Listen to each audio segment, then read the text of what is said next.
Sabi nila, ang lalaki raw matibay. Pero sa totoo lang, marupok kami pagdating sa ginhawa. Ako si Robin, isang simpleng family driver.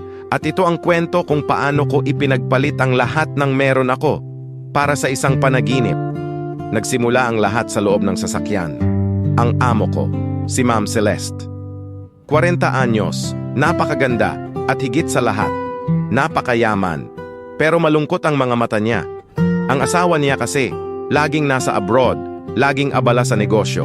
Ako ang naging sandalan niya. Sa bawat biyahe namin, ako ang nakikinig sa mga hinaing niya.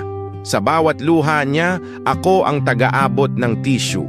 Sa bahay namin ng asawa ko, puro ingay ng mga bata, amoy ng pritong isda at bills na hindi mabayaran.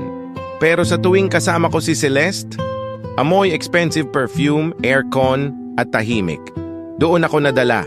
Akala ko nahulog ako sa kanya. Yun pala, nahulog lang ako sa buhay na meron siya. Isang gabi, hinawakan ni Celeste ang kamay ko. Sabi niya, "Robin, isama mo na lang ako. Layuan natin ang mundo." Yung mga salitang yon, parang musika.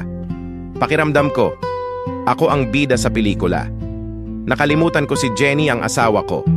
Nakalimutan ko ang mga anak ko na nag-aabang ng pasalubong ko. Umuwi ako ng gabi. Hindi para matulog, kundi para mag-impake. Iyak ng iyak si Jenny habang hila-hila ko ang maleta ko. Binigay ko naman lahat, Robin. Kulang pa ba? Tanong niya. Hindi ako sumagot. Tumalikod ako. Ang nasa isip ko lang noon, sa wakas, yayaman na ako. Sa wakas, magiging masaya na ako kasama si Celeste. Sumama ako kay Celeste sa rest house niya sa Tagaytay. Para kaming nasa honeymoon. Binilhan niya ako ng mamahaling damit, relo, sapatos. Sabi ko sa sarili ko, ito ang buhay. Pero lumipas ang isang buwan, tumawag ang asawa ni Celeste. Uuwi na daw ito galing Europe. Nakita ko kung paano nagbago ang mukha ni Celeste. Nataranta siya. Tiningnan niya ako hindi na bilang minamahal, kundi bilang isang tao na wala ng halaga.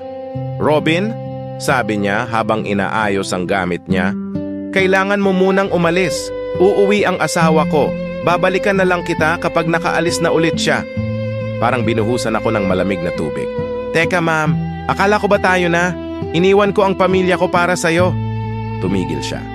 Tiningnan niya ako mula ulo hanggang paa, ang suot kong damit na galing sa pera niya. Ngumiti siya ng mapait. "Robin, driver kita. Naging masaya tayo, oo. Pero hindi ko iiwan ang asawa ko at ang yaman ko para sa'yo. Libangan lang kita nung malungkot ako. Huwag kang assuming." Iniwan niya ako sa rest house na yon. Mag-isa. Ang mga mamahaling damit at relo? Walang silbi. Hindi nun kayang yakapin ang pagkatao ko. Doon ko na-realize ang pagkakaiba ng kailangan sa gusto. Kailangan ako ng pamilya ko, pero ginusto ko ang yaman ni Celeste. Bumalik ako sa amin, pero wala na sila Jenny. Wala na ang mga gamit nila. Ang naiwan na lang ay ang billing ng kuryente at ang katahimikan na dati ay kinaiinisan ko. Ngayon, may suot akong mamahaling relo, pero wala na akong pamilya. Aral ng kwento. Sa mga tulad kong nabulag sa kinang, tandaan nyo ito. Huwag na huwag mong iiwan ang taong kasama mong naghirap para lang sa taong nakilala mo nung maganda na ang buhay. Dahil sa huli, ang panandaliang aliw ay libangan lang. Pero ang pamilya, yun ang totoong kayamanan na hindi nabibili ng pera.